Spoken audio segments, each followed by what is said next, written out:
I was 18 years old when I got married. I belonged to a very conservative family, a Baloch family, where good daughters never say no to their parents. My father wanted me to get married, and all I said was, if that makes you happy, I'll say yes. And of course, it was never a happy marriage.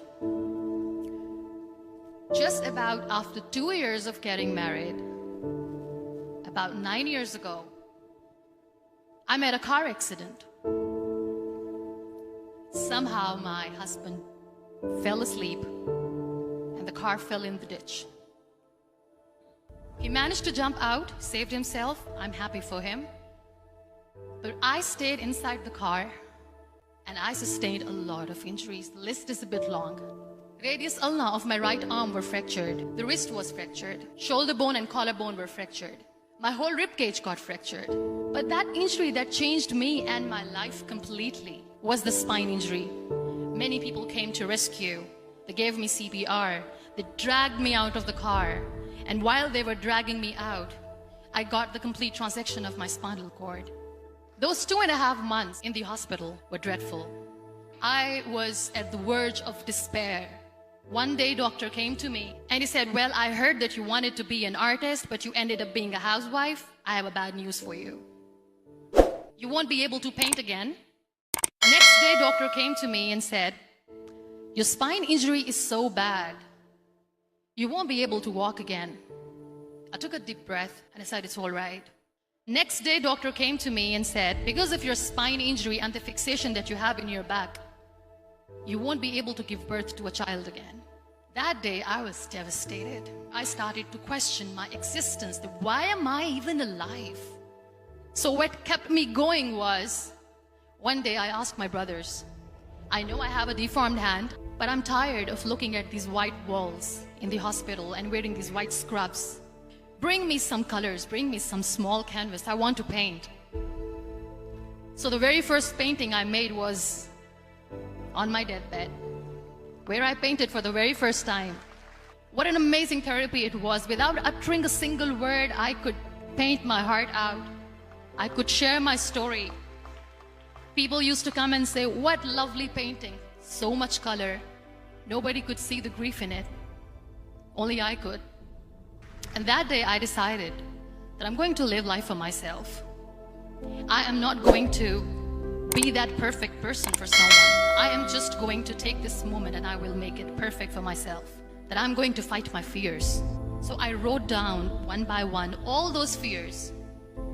And I decided that I'm going to overcome these fears one at a time. You know what was my biggest fear? Divorce. But the day I decided that this is nothing but my fear, I liberated myself by setting him free. And I made myself emotionally so strong that the day I got the news that he's getting married, I sent him a text that I'm so happy for you and I wish you all the best. And he knows that I pray for him today. Number 2 was, I won't be able to be a mother again. And that was quite devastating for me. But then I realized there are so many children in the world, all they want is acceptance. So there is no point of crying, just go and adopt one. And that's what I did.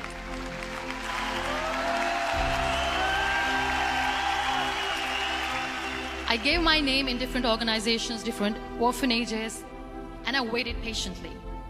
2 years later, I got this call from a very small city in Pakistan. I got a call and they said, are you Muniba Mazari? There is a baby boy and would you like to adopt? I could literally feel the labor pain. I said, yes, yes, I am going to adopt him. I am coming to take him home. And that day, I was 2 days old, and today he's 6. You know, when you end up being on the wheelchair, what's the most painful thing? People think that they will not be accepted by the people because we, in the world of perfect people, are imperfects. So I decided to appear more in public. I started to paint. I have done a lot of modeling campaigns. I decided that I'm going to join the national TV of Pakistan as an anchor person. I became the National Goodwill Ambassador for UN Women Pakistan, and now I speak for the rights of women, children. I was featured in BBC 100 Women for 2015. I'm one of the Forbes 30 under 30 for 2016. So when you accept yourself the way you are, the world recognizes you. It all starts from within. We have this amazing fantasy about life. This is how things should work. This is my plan. It should go as per my plan. If that doesn't happen, we give up. I never wanted to be on the wheelchair. Never thought of being on the wheelchair. This life is a test and a trial, and tests are never supposed to be easy. So when you're expecting ease from life, and life gives you lemons, then you make the lemonade, and then do not blame life for that. It is okay to be scared. It is okay to cry. Everything is okay, but giving up should not be an option. They always say that failure is not an option. Failure should be an option, because when you fail, you get up, and then you fail, and then you get up, and that keeps you going. Embrace each and every breath that you are taking. Celebrate your life. Live it. Don't die before your death.